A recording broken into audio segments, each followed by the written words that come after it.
You know that feeling, right? Just the constant buzz, the notifications never stop. And that to-do list, it feels like it just keeps growing faster than you can ever hope to catch up. Like you're stuck in a whirlwind. Exactly. Always on, always rushing somewhere. Your brain feels completely full, your body's tense, and trying to find even a moment of quiet. Well, it feels almost impossible, like a luxury you just can't afford. Yeah.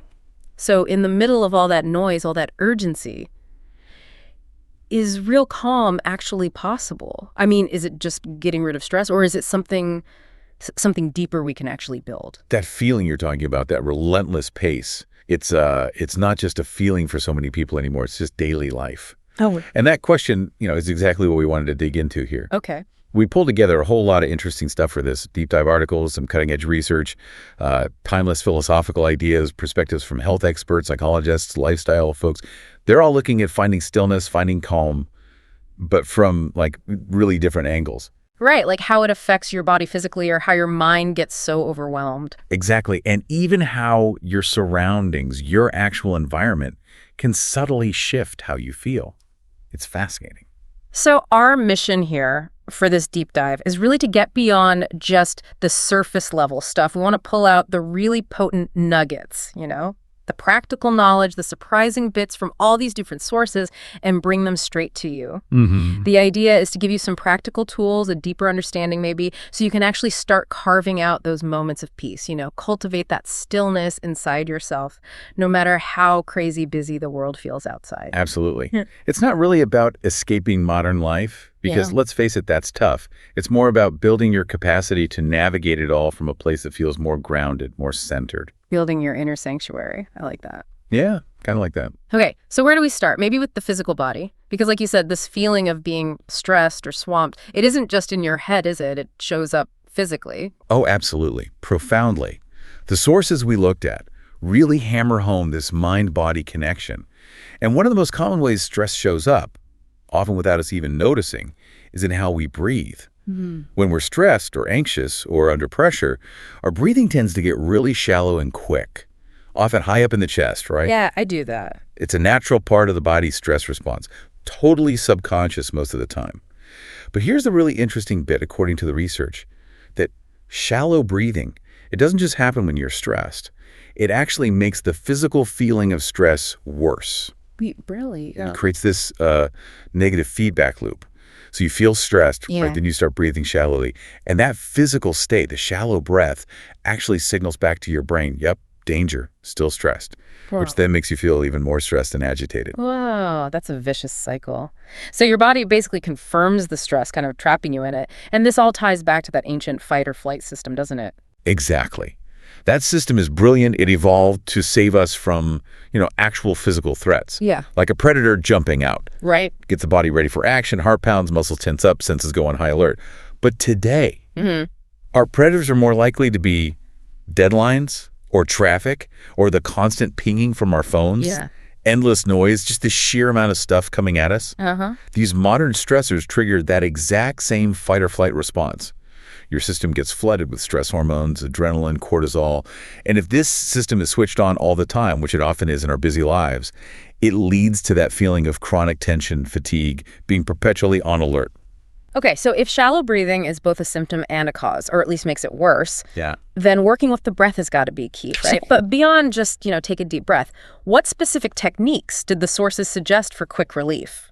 Right in the moment. You're absolutely right. And while, general deep breathing or established practices like meditation are amazing for long-term benefits, right, for building resilience by activating the calming part of the nervous system, the sources pointed to one specific technique that's incredibly effective for rapid, like right now, stress reduction.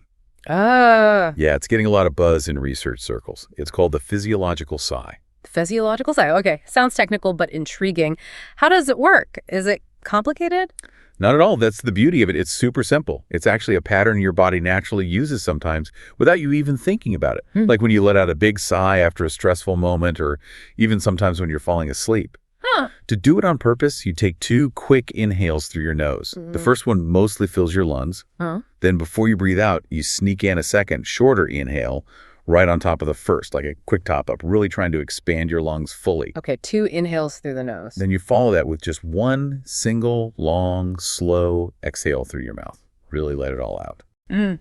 And the research suggests that doing this just 1 to 3 times can have a noticeable calming effect on your nervous system almost immediately. 2 quick inhales, nose. 1 long exhale, mouth. That sounds really specific. Why the double inhale? What's going on physically there? Yeah, this is where it gets cool, the mechanics of it. Those 2 quick inhales are designed to target the tiny little air sacs deep in your lungs, the alveoli. Okay. See, when you're stressed and breathing shallowly, some of these little sacs can actually collapse.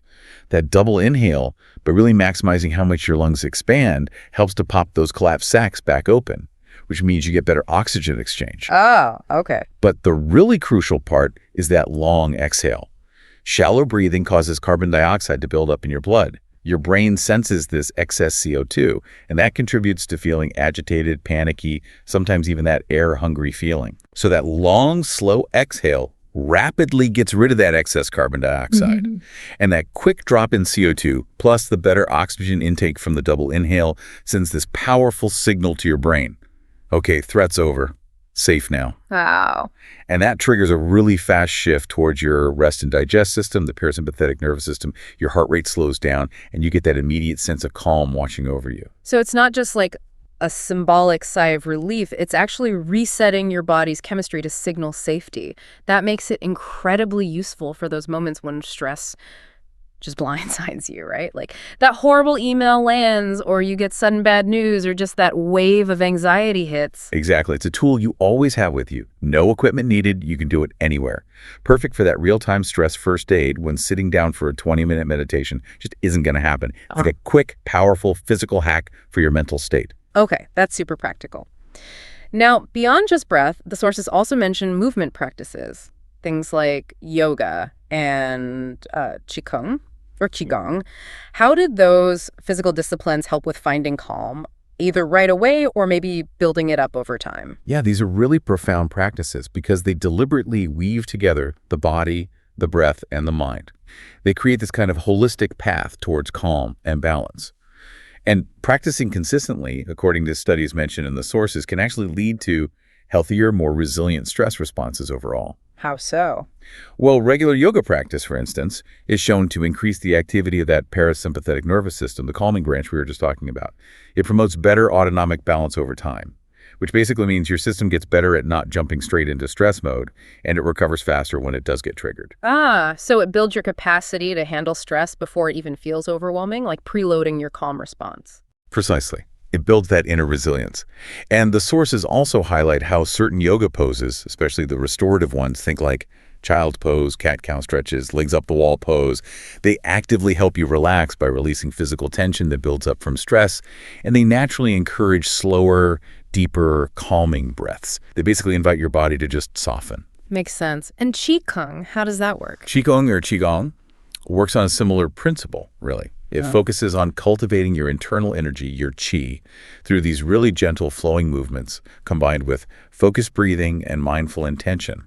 It's described as just an extraordinary tool for stress reduction. Okay. It has these core pillars, body, breath, mind, all working together. The basic idea is that by consciously relaxing your physical body through these gentle movements, your breathing naturally starts to slow down and deepen. Right. And as your breath gets slower and deeper, your mind tends to become calmer, more centered. It's like a beautiful feedback loop.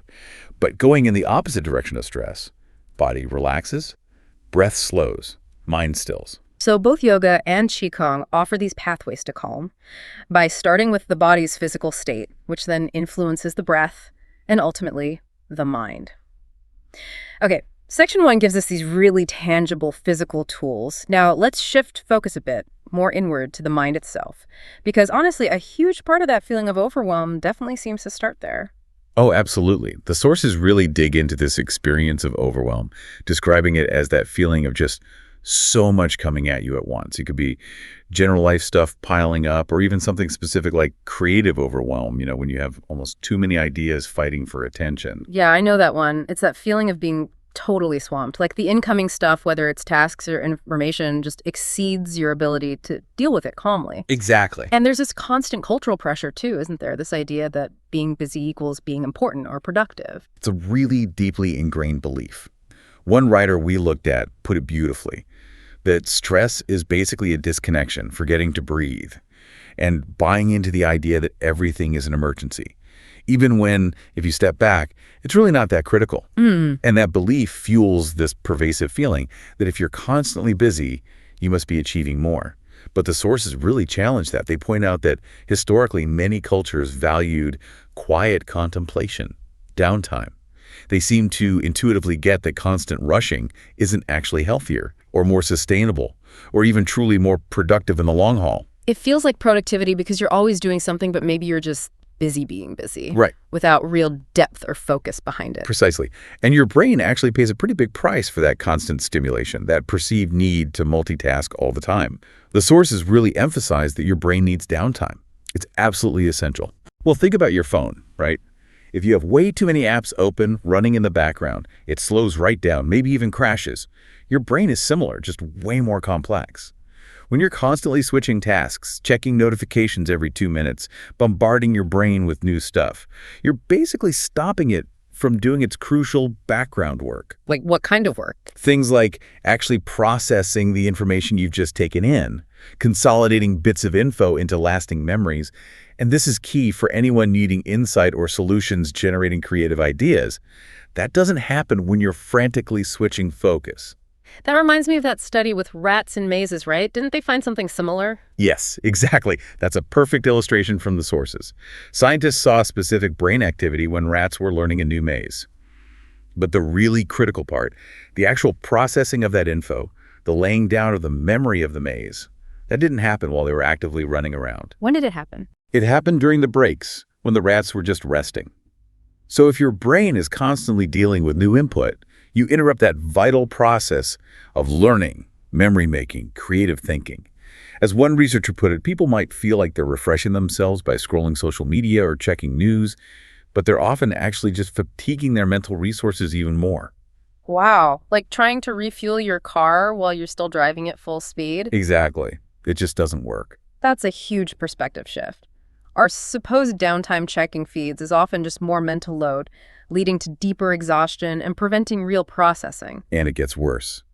This chronic state of stress and overwhelm can actually change the physical structure and function of your brain over time. Some research explains how the stress hormone cortisol, when it's constantly high, makes the amygdala, that's your brain's threat detector, more sensitive, more jumpy. Okay. And at the same time, it can weaken the hippocampus, which is crucial for regulating your stress response, forming memories, and putting things into context. So hang on. Chronic stress makes your brain more reactive to threats and less able to learn, process, or see the bigger picture. That sounds like that learn a state of stress idea. Precisely. You become hypersensitive and less able to calm yourself down or put challenges into perspective. The sources really hammer this home, letting go of that constant pressure to produce, giving yourself genuine permission to slow down and take breaks. It's not lazy. It's essential for your brain to actually function well. Right. The solutions, the insights, the sense of peace, they often show up not when you're frantically searching, but when you just create a bit of space for your mind to breathe and process. As one source said, you can move so fast externally that you completely miss the quiet answers already forming inside you. And there's also that sort of collective anxiety, right? You see everyone else rushing, so you feel like you have to speed up too, just to keep pace, even if you suspect deep down this isn't how anyone really wants to live. Yeah, one writer's take on this was really insightful.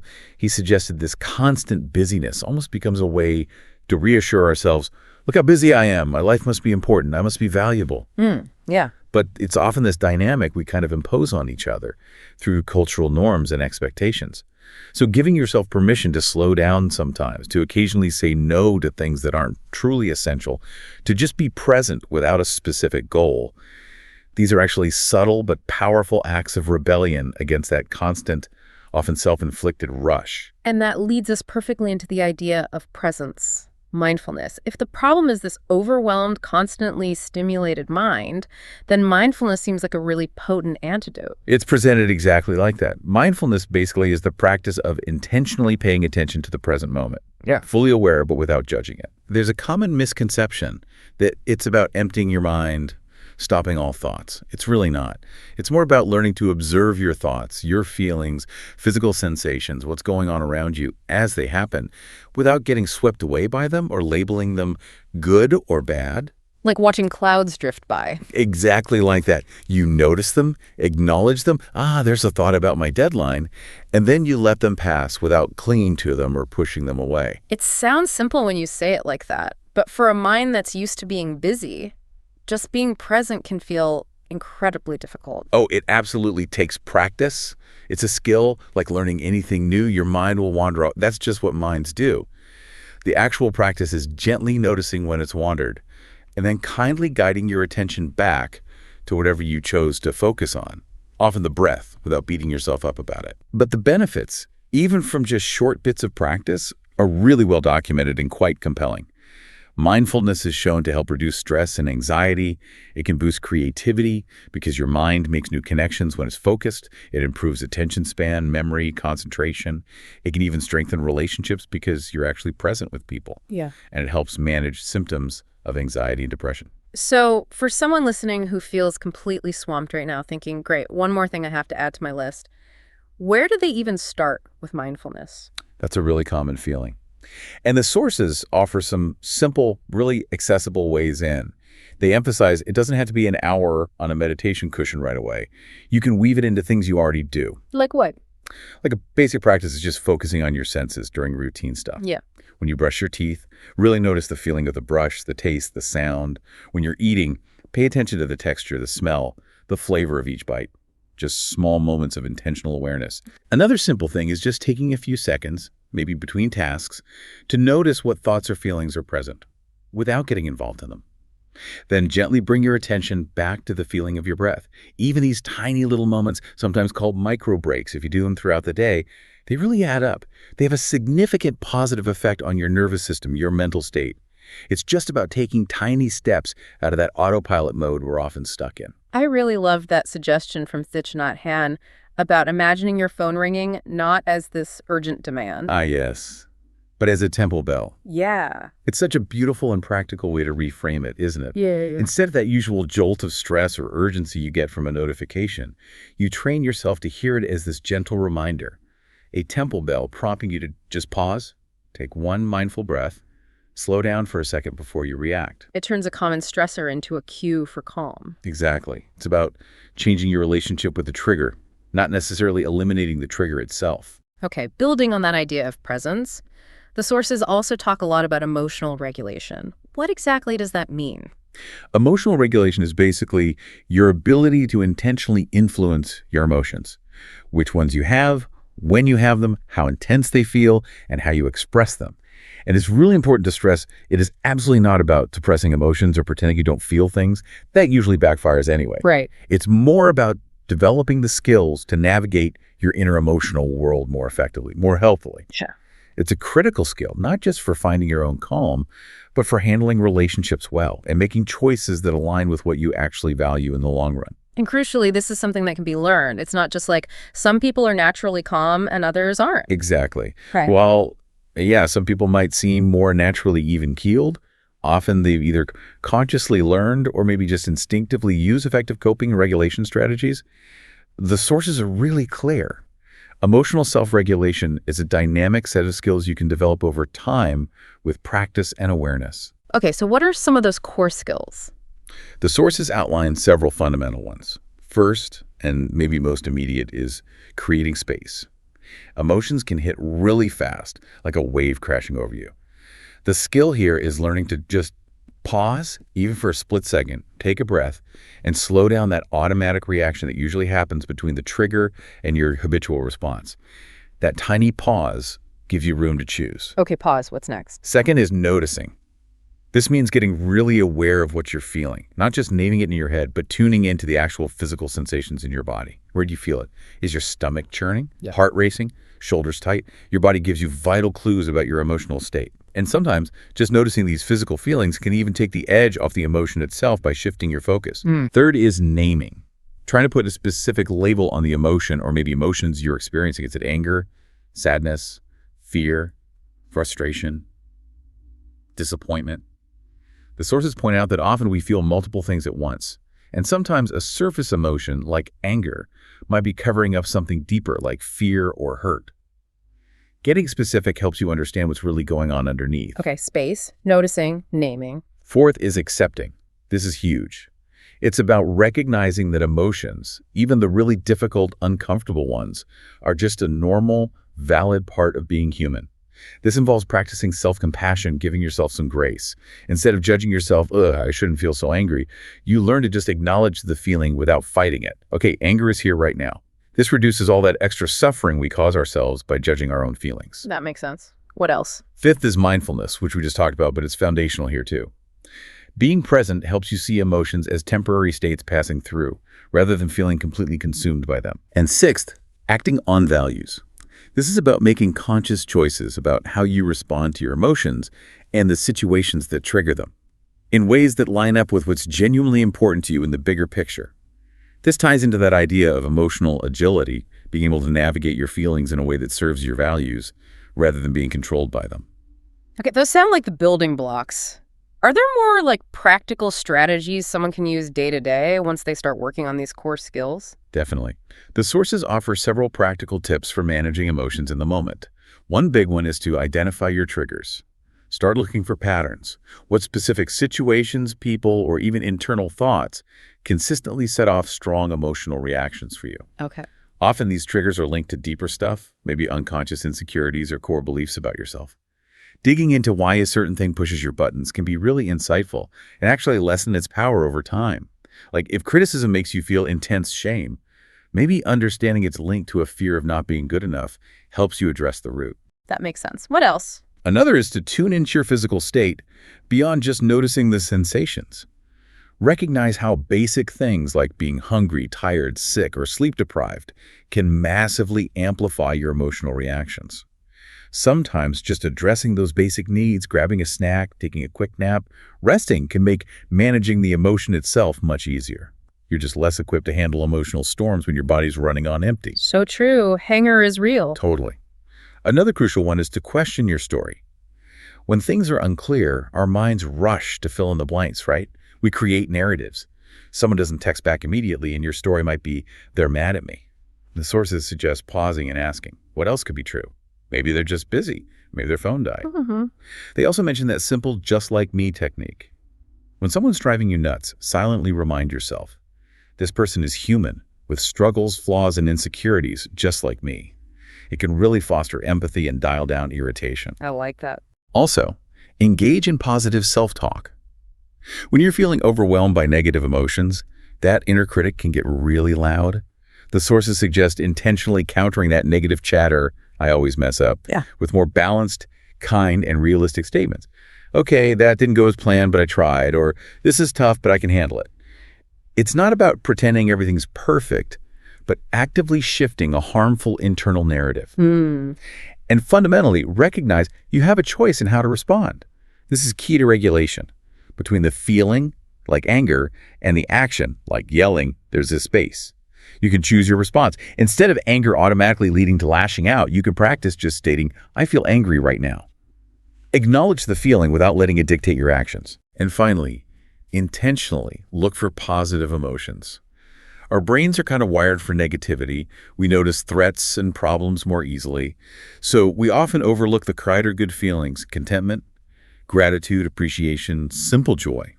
The sources recommend actively practicing noticing these smaller positive moments throughout your day. Just pausing to savor something nice builds your capacity for positivity and resilience. That's such a rich toolkit for dealing with our inner emotional world. Now, drawing on ancient wisdom, too, the sources bring in Stoicism. How does this philosophy, which is thousands of years old, offer a relevant sort of roadmap for finding calm today? Stoicism, as it's presented in these sources, is incredibly practical. It's really a philosophy for living a good life, and tranquility, what they call ataraxia, is a key goal.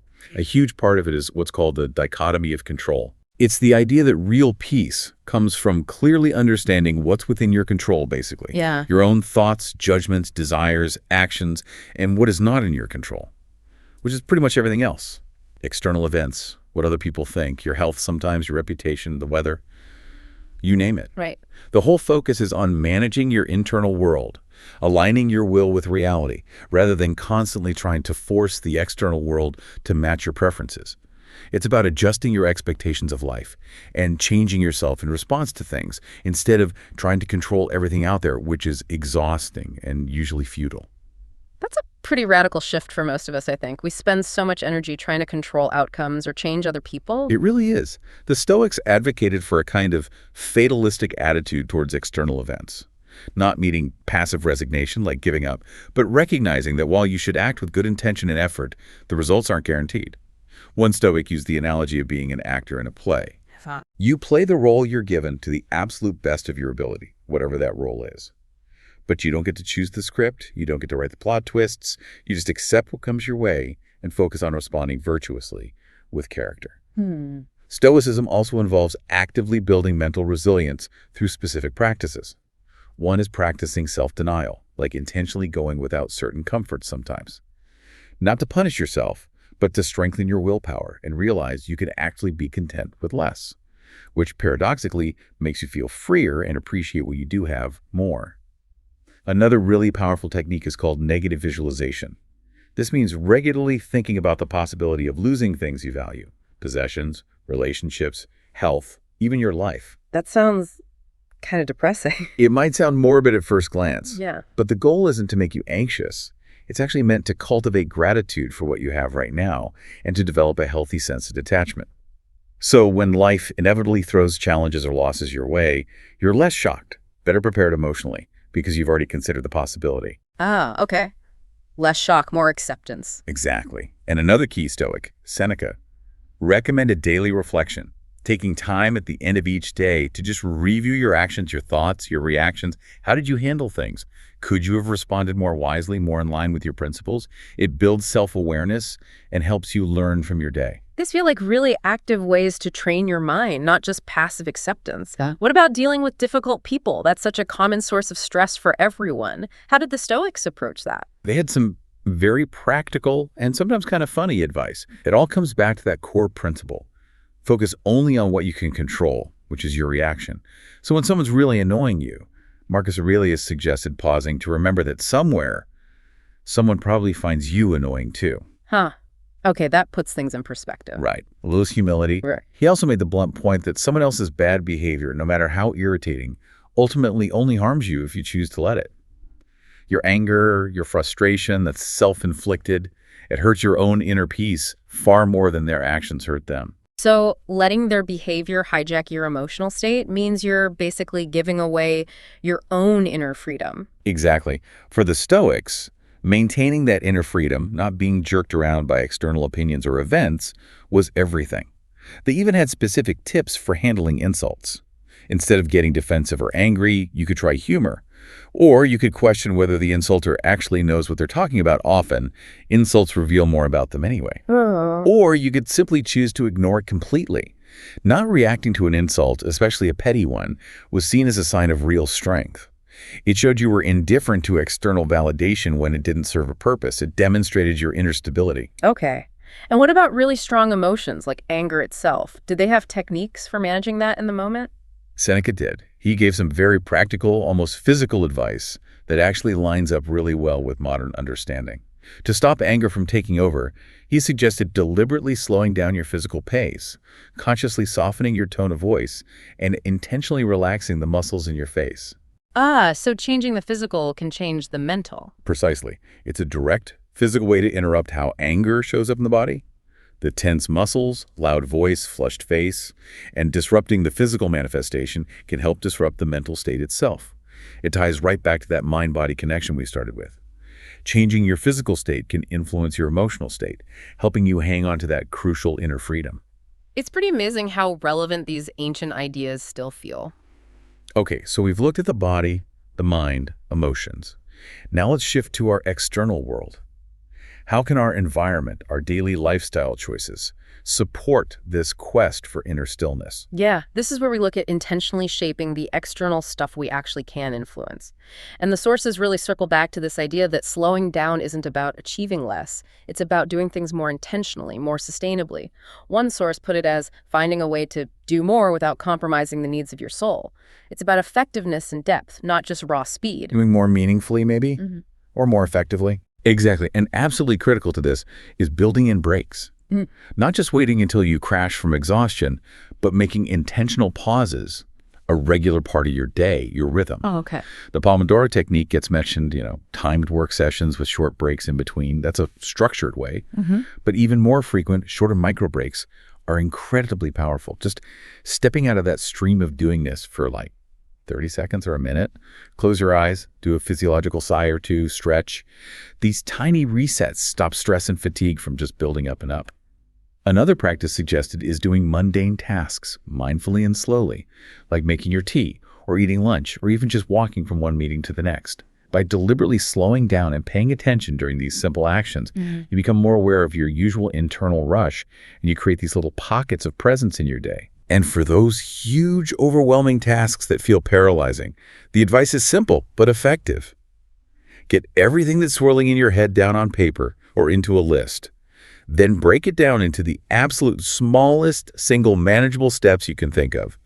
And just focus on completing one tiny step that really reduces the feeling of being crushed by the whole mountain. Our home environment must be a huge factor too, right? In our ability to find calm, especially since we spend so much time there. Oh, it's presented as absolutely crucial. A potential haven from all the external world stressors, the noise, the harsh lighting, the constant stimulation that can keep our fight or flight system humming along quietly in the background and contribute to burnout. Yeah. The sources make a useful distinction. There's a peaceful house, which might involve architecture or location, but maybe more importantly, there's a peaceful home. And that's about making any space you live in, no matter its size or location, feel like a genuine refuge through how you set it up and curate it. You don't need a minimalist mansion or a remote cabin. So it's about being really intentional with your space, whatever space you have. Exactly. Curating it deliberately to support your sense of calm.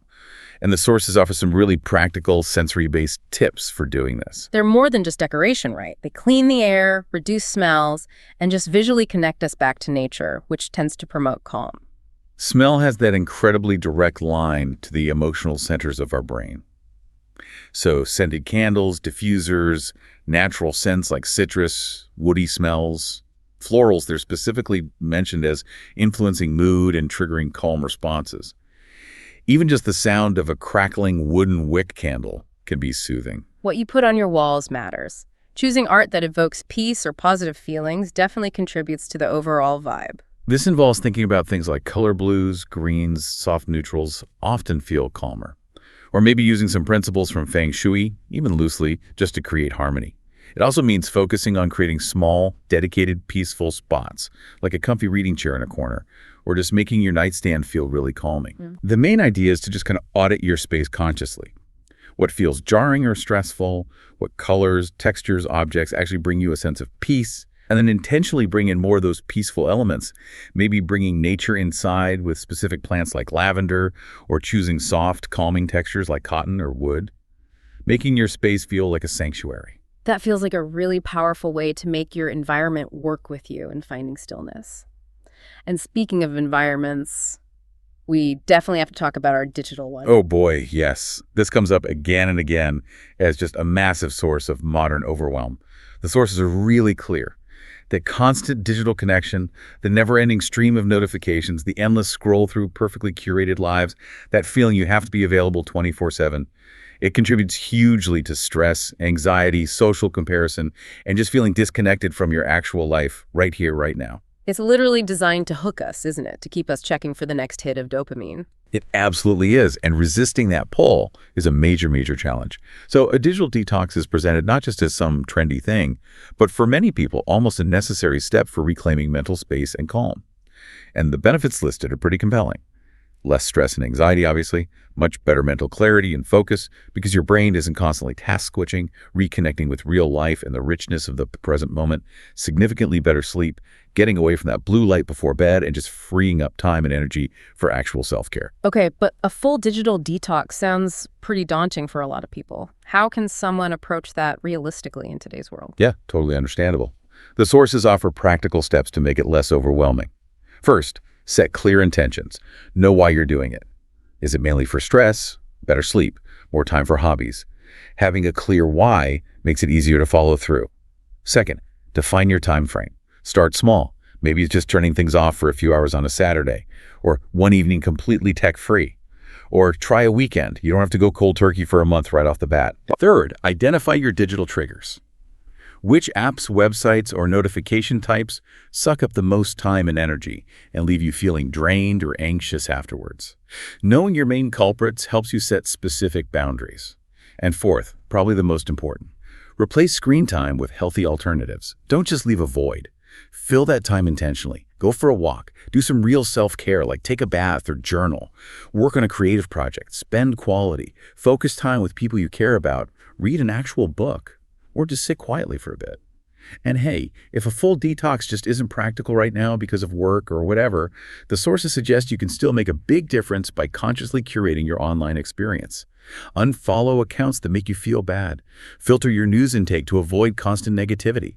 Turn off all non-essential notifications. Set specific times for checking email or social media instead of reacting instantly. It's about taking back control of your attention. That makes sense. Another really powerful theme that came up was nature connection. And it seems like it's not just about, going to nature, but about really building a relationship with it. Exactly. The sources really emphasize the huge benefits of developing a sense of connectedness with the natural world. That means actively noticing, appreciating, reflecting on your natural surroundings, even in small ways. It's more than just visiting a park. It's about cultivating this awareness of the life and patterns going on around you. And that connection is linked to better mental health. Strongly linked. Lower rates of depression and anxiety, generating positive emotions like calm, joy, awe, even boosting creativity. So how do you actively build that deeper connection? It sounds a bit abstract. It's actually very sensory, similar to mindfulness. It's about shifting from just seeing nature to truly experiencing it. So really listen to the sounds, birds, wind, water, touch things, tree bark, leaves, soil. So the air after rain, flowers, damp earth. Feel the sun or the breeze on your skin. It can also involve thinking about it, reflecting on a place in nature you love, or maybe writing about a meaningful experience outdoors. The sources highlight that cultivating this connection helps you appreciate and benefit from the everyday nature that's all around us. The trees on your street, houseplants, birds outside your window. You don't necessarily need to trek to some remote wilderness. And it's important to acknowledge, too, that access to what the sources called high-quality nature, like big biodiverse parks, isn't equal for everyone, is it? That's a really crucial point. Yes, those high-quality spaces, lots of greenery, biodiversity, quiet, clean, they're associated with even greater mental health benefits. But access is often unequal, especially in cities or disadvantaged areas, or for people with mobility issues, or those who might not feel safe in certain outdoor spaces. Right. So while pushing for better access for everyone is vital public health work, the sources stress how important it is to find and connect with nature wherever you can. City parks, community gardens, tending plants indoors, putting up a window box, even watching really good nature documentaries, or just pausing to appreciate a single tree or the sky outside your window. The key is the act of noticing and connecting wherever you happen to be. So intentionally weaving nature into daily life in whatever way works for you. Short walks, plants inside, opening windows. Exactly, making it a conscious, regular part of your rhythm. And this ties right into the broader foundational practices of self-care that get mentioned repeatedly across the sources as just absolutely vital for sustaining any kind of calm. Presented quite rightly as a necessity, not some kind of optional luxury. Fundamentally, self-care in this context just means intentionally nourishing yourself, body, mind, soul, through activities that actually replenish you. Reading for fun, taking a bath, hobbies, quiet time, and right alongside self-care is that critical skill of setting boundaries, learning to say no. The sources really highlight this as essential for protecting your energy, preventing burnout, and making sure you actually have time and space for what truly matters to your well-being. Saying yes to everything is just a guaranteed recipe for overwhelm. And underpinning all of this, stressed over and over, is the absolute non-negotiable importance of consistent, decent quality sleep. Having a regular sleep schedule, a calming wind-down routine, it signals safety and rest to your nervous system, creating the foundation for a calmer mind. Lack of sleep just wrecks your emotional regulation, makes you way more reactive to stress. Totally. And finally, some simple practices to proactively shift your mindset are suggested, like gratitude journaling, just taking a moment each day to jot down maybe 3 things you're genuinely grateful for. It helps counteract that negativity bias our brains have and builds a more positive outlook. And positive affirmations, repeating simple, positive statements like, I am calm, I can handle this, I am okay right now. They can actually help rewire neural pathways over time, reinforcing a feeling of inner stability. Okay, so we've covered a lot: physical tools, managing the mind and emotions, shaping our environment, building supportive habits. But what about when, despite trying these things, finding calm just feels incredibly hard, like it's just out of reach? The sources acknowledge this too, right? That for some people, the challenges are much bigger. They do, and it's a really important point to make. The sources definitely acknowledge that some individuals face really significant ongoing struggles with managing their emotions. This is often referred to as emotional dysregulation, meaning they experience really rapid, intense, and often prolonged mood swings or emotional reactions that feel way out of proportion to whatever triggered them. And this significantly impacts their relationships, their ability to function day to day, their overall well-being. And this isn't necessarily just about needing to try harder with the techniques we've talked about. It can stem from deeper issues. That's correct. Emotional dysregulation can have lots of different roots. Past trauma is a big one, genetic factors, underlying physical health stuff, or sometimes simply never having had the chance growing up to learn effective emotional coping skills. It also often co-occurs with other mental health conditions. So when dysregulation is a major factor, just applying the general strategies, while still helpful, might not be enough without more targeted support. Okay. This is where the concept of distress tolerance becomes really relevant, and the sources discuss this. Distress tolerance is basically the ability to sit with uncomfortable emotions, difficult sensations, tough experiences, without immediately needing to escape them, fix them, or numb them out through potentially harmful behaviors. Right. When someone lacks distress tolerance, any uncomfortable feeling can seem absolutely unbearable, which can lead them to try and override it, avoid it at all costs, or maybe engage in impulsive or even self-destructive actions just to make the feeling stop, even temporarily. So it's about learning you can actually tolerate the discomfort, knowing it won't last forever, instead of desperately reacting to make it vanish immediately. Exactly that. The sources indicate distress tolerance is a skill that can be learned. It often involves building a kind of self-help toolkit, specifically designed for weathering those emotional storms. Techniques might include things like radical acceptance, accepting reality as it is, even when it's painful self-soothing, using your senses, or using healthy distraction techniques for short periods. And for people who really struggle with significant emotional dysregulation or building that distress tolerance on their own, seeking outside support is presented as a really valid, necessary step. Absolutely. The sources are very clear on this. Learning these skills can be incredibly hard, especially if patterns of dysregulation are deeply ingrained, maybe linked to trauma. Seeking professional help isn't a sign of weakness at all. It's a sign of strength and self-awareness. Therapeutic approaches specifically designed to help with emotional dysregulation, like dialectical behavior therapy or DBT, get mentioned as being highly effective. These therapies really focus on identifying those destructive patterns, understanding the function behind difficult emotions, and systematically teaching the skills needed to navigate intense feelings in much healthier ways. It's about finding the right level of support for wherever you are on your path. Wow. This deep dive has been incredibly rich. We've covered so much ground, from the micro level stuff, like the physiological side, all the way through ancient wisdom like Stoicism, practical steps for your home and digital life, and the absolute bedrock importance of self-care and knowing when to ask for help. Yeah, and I think the core takeaway, if you boil down all these different perspectives, really is that cultivating calm. It isn't some destination you finally arrive at or a problem you fix once and you're done. It's truly an ongoing practice. It involves constantly building awareness how your body responds, what your mind is doing. It involves learning and practicing skills to navigate your inner world. And it involves making really conscious, intentional choices about your daily habits and the environment you put yourself in. And it reinforces that you don't have to completely transform your entire life overnight. Not at all. The sources really emphasize the cumulative power of small, consistent, intentional steps, that single physiological sigh when you feel tension rising, taking one mindful micro break between emails, consciously deciding to say no to just one extra thing that would have tipped you over the edge, taking 5 minutes to just step outside and really look at the trees.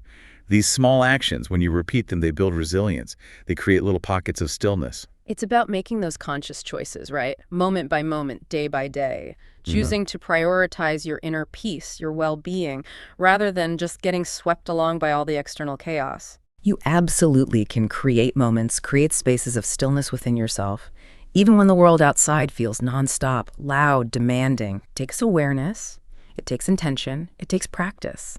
But that capacity for calm, it's there inside you. So as you go about your day now, maybe navigating your own version of that whirlwind we talked about, here's something to maybe just ponder.